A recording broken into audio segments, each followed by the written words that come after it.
खरे उतरते हैं exit poll, और इस पर आगे हमसे चर्चा करने के लिए जुड़े हैं दिल्ली से वरिष्ठ पत्रकार विजय शर्मा जी। विजय जी, स्वागत है आपका। जी विजय जी, अगर हिमाचल प्रदेश की बात करें, गुजरात की बात करें, दोनों जगह इस बार रिकॉर्ड वोटिंग हुई है, लेकिन जो एग्जिट पोल सामने आ रहे हैं, जहां हिमाचल में कांटे की टक्कर बता रहे हैं, वहीं गुजरात में मोदी की हैट्रिक को पक्का कर रहे हैं। क्या लगता है, एग्जिट पोल सही साबित हो रहे हैं? देखिए, जहां तक गुजरात की बात है तो ये निश्चित रूप से हमने पहले भी आप एक इसमें टीवी चैनल में हमने आपको बताया था जी। कि गुजरात में जब हमने दौरा किया था तो वहाँ एक चीज निकल के आ रही थी कि वहाँ इस बार सांप्रदायिकता का कोई बात नहीं था, विकास को तवज्जो दी गई थी और उस मामले में मोदी बाजी मारते लग रहे थे। केशुभाई पटेल के विषय में भी पिछली बार जब आपसे बात हुई थी तो हमने बताया था अपने दर्शकों को कि वहाँ केशुभाई पटेल मुश्किल से 8-10 सीटों पर सिर्फ वार कर रहे हैं। सौराष्ट्र जो उनकी खुद घरेलू सीट थी, वहां पर भी उनका कोई खास प्रभाव नहीं दिख रहा था। बिल्कुल। तो विजय जी, अगर कुल मिला जुलाकर बात करें, हिमाचल की बात करें, यहाँ पर दोनों में कांटे की टक्कर बताई जा रही है। कहीं ना कहीं जो निर्दलीय हैं उन पर अब ये नैया पार लगाने की जिम्मेदारी भी कहीं ना कहीं एग्जिट पोल जैसा कि बता रहे हैं। हालांकि कांग्रेस को कुछ बढ़त दिखा रहे हैं। क्या लगता है, इस बार भी जो इतिहास है वहां का, हर 5 साल के बाद सत्ता बदलना, वैसा हो रहा है या नया इतिहास बनेगा? नहीं, वहां देखिए सबसे बड़ी बात है हिमाचल के जो एग्जिट पोल है उसमें एक चीज साफ निकल के आ रही है कि वहां सारी जो सत्ता की चाबी होगी वो निर्दलीयों के हाथ में आएगी। जो अन्य जो आ रहे हैं उसके हिसाब से अगर देखा जाए तो कांटे की टक्कर वहां पर हो रही है। लेकिन इसके बावजूद जहां तक वहां के रुझान का, जहां अंदरूनी मतदाताओं के रुझान की बात है, मुझे ऐसा लगता है कि वह भारतीय जनता पार्टी 2-4 सीटें और ज्यादा लेगी, जो कांग्रेस के मुकाबले वो सत्ता में काबिज हो सकती है। तो विजय जी, क्या लगता है कि आखिर हर बार हर चुनाव से पहले एग्जिट पोल आते हैं, उनके ऊपर सवाल बहुत सारे उठते हैं, जब नतीजे इधर उधर हो जाते हैं, क्या लगता है कहां चूक जाते हैं ये एग्जिट पोल? देखिए, सबसे बड़ी बात उसमें साहब जी कि हम कोशिश ये होती है कि जब एग्जिट पोल आते हैं और हम अपने चुनावी आकलन को लेकर उनका सर्वेक्षण करते हैं तो हम उसमें आमतौर पर जब इसका एक हम पर्टिकुलर आकलन करते हैं तो उसमें हम 10 लोगों पे एक आदमी को सिलेक्ट कर देते हैं। लेकिन उसमें हम ये भूल जाते हैं कि 10 आदमियों में से अगर एक व्यक्ति कह रहा है कि नहीं भारतीय जनता पार्टी की आएगी, तो हो सकता है उसमें 7 व्यक्ति ऐसे जो कहते हैं कांग्रेस की आएगी, लेकिन हम एक को मान लेते हैं, तो एग्जिट पोल वहां आकर के गड़बड़ा जाते हैं।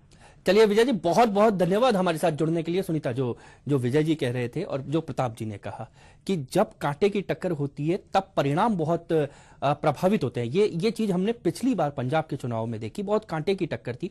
और हिमाचल की अगर बात करें तो सभी सीटों पर लगभग दोनों पार्टियों के बागी हैं। अब आप देखिए, आप जब एग्जिट पोल के लिए सर्वे करेंगे तो आप किसी आदमी से 2 बड़े दलों के बारे में पूछेंगे, तीसरे दल को आप अन्य में रखेंगे, लेकिन वो जब अन्य इतने ज्यादा वोट खा जाते हैं कि कई बार सीटें ऊपर नीचे हो जाती हैं। बिल्कुल, यानी कि कुल मिलाजुलाकर यहाँ पर जो समस्या है वो एग्जिट पोल में, जो सर्वे में जितने लोग आते हैं उस पर भी है। लेकिन इन सबसे परे जो बात आती है, खासकर गुजरात की अगर हम बात करें, मोदी की बात करें, अब सीधे उनके दिल्ली के सफर पर लोगों की नजर बन पड़ी है। तो क्या लगता है, एग्जिट पोल अगर सही साबित खड़े होते हैं तो सीधे मोदी दिल्ली जाएंगे? देखिए, एग्जिट पोल का रिजल्ट अभी मुझे लगता है कि गुजरात का रिजल्ट है, लेकिन एक बड़ी बात है कि क्योंकि कांग्रेस ने इस बार जो चुनाव लड़ा सीधे तौर पर मोदी केंद्र में रहे, कांग्रेस नहीं बल्कि मैं कहूंगा कि गुजरात पूरे चुनाव में, हमने पहले भी चर्चा की कि पूरे चुनाव में शायद मुद्दा कोई नहीं था विकास की। विजय जी ने कहा विकास वहां पर मुद्दा था, मुझे लगता है वहां सिर्फ मुद्दा नरेंद्र मोदी था। अगर प्रचार पक्ष में हुआ तो मोदी है, ये पक्ष में हुआ, विपक्ष में हुआ तो भी ये हुआ कि मोदी है इसलिए भाजपा को हराइए कांग्रेस ने, तो कहीं ना कहीं मोदी केंद्र में रहे। रही बात केंद्र में जाने की, तो मुझे लगता है कि इस चुनाव के बाद में एक बार परिणाम आने दीजिए, उसके बाद, क्योंकि भारतीय जनता पार्टी में बहुत कुछ उठापटक भारतीय जनता पार्टी में चल रही है, लेकिन अगर मोदी हैट्रिक करते हैं तो निश्चित तौर पर केंद्र में जो उनकी दावेदारी है, आगे बढ़ने की जो उनकी दावेदारी है, वो और भी मजबूत होगी। बिल्कुल, यानी कि कहीं ना कहीं जहां केशु भाई का फैक्टर पर नजर बनी थी लोगों की चुनावों से पहले, वोटिंग से पहले, वहीं अब एग्जिट पोल जब सामने आ रहा है तो मोदी फैक्टर ही सिर्फ सामने आ रहा है गुजरात में। वहीं हिमाचल में एक बार फिर कांटे की टक्कर। आगे भी चर्चा करेंगे, फिलहाल रुकते हैं एक छोटे से ब्रेक के लिए।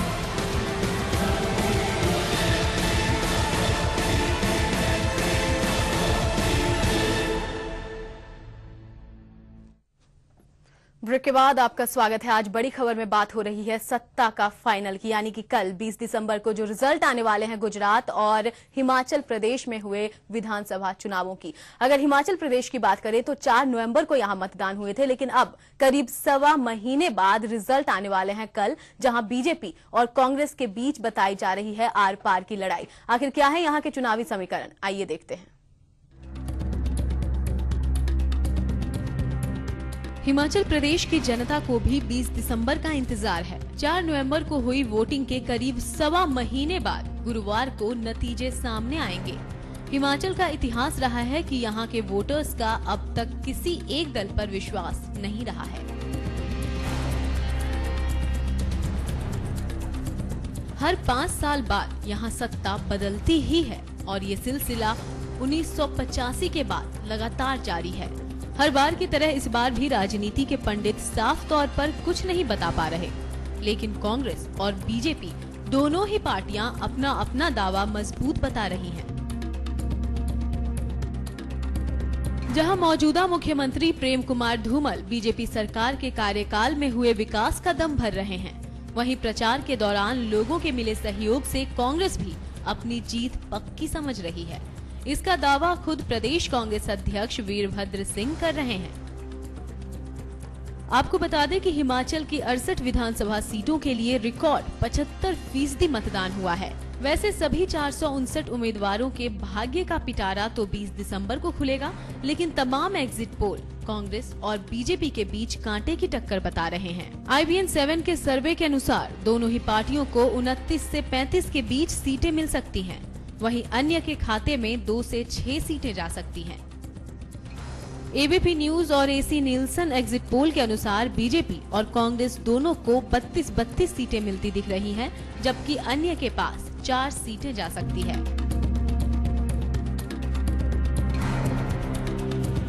हालांकि मुख्यमंत्री पद के लिए कांग्रेस के उम्मीदवार वीरभद्र सिंह लोकप्रियता के मामले में आगे हैं। मौजूदा मुख्यमंत्री प्रेम कुमार धूमल को जहां 35% लोगों ने पसंद किया है, वहीं वीरभद्र को 41% लोगों ने सीएम के तौर पर पहली पसंद बताया है। जाहिर है रास्ता आसान नहीं, अंतिम फैसला ही सारे जवाब दे सकता है। देखना दिलचस्प होगा कि हिमाचल अपने पुराने इतिहास को दोहराता है या फिर नया इतिहास लिखता है। Bureau report, HBC news.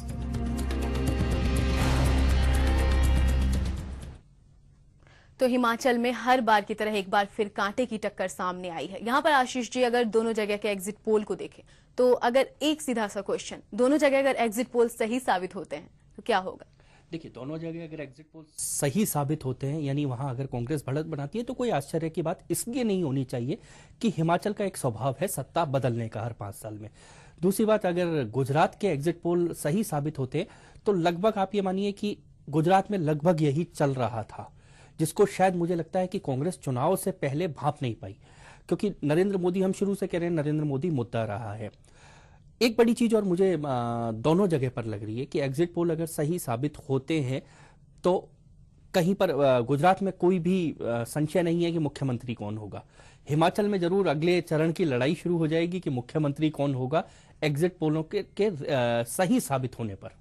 बिल्कुल, तो यहाँ पर जो सत्ता का फाइनल है वो तो कल पता चलेगा, रिजल्ट कल आ रहे हैं, लेकिन तमाम एग्जिट पोल पर भी यहाँ सवाल उठ खड़े हुए हैं, क्योंकि अक्सर देखा जाता है या तो तुक्का या तीर की तरह ये एग्जिट पोल सामने आते हैं। कल क्या होता है ये तो कल देखा जाएगा, लेकिन फिलहाल अगर बात करें तो गुजरात चुनावों को लेकर खासकर 2014 के चुनावों की तरह इसे देखा जा रहा है, उसके सेमीफाइनल की तरह देखा जा रहा है, और सत्ता का फाइनल नहीं, एक तरह से सत्ता का सेमीफाइनल के तौर पर भी इसे देखा जा रहा है।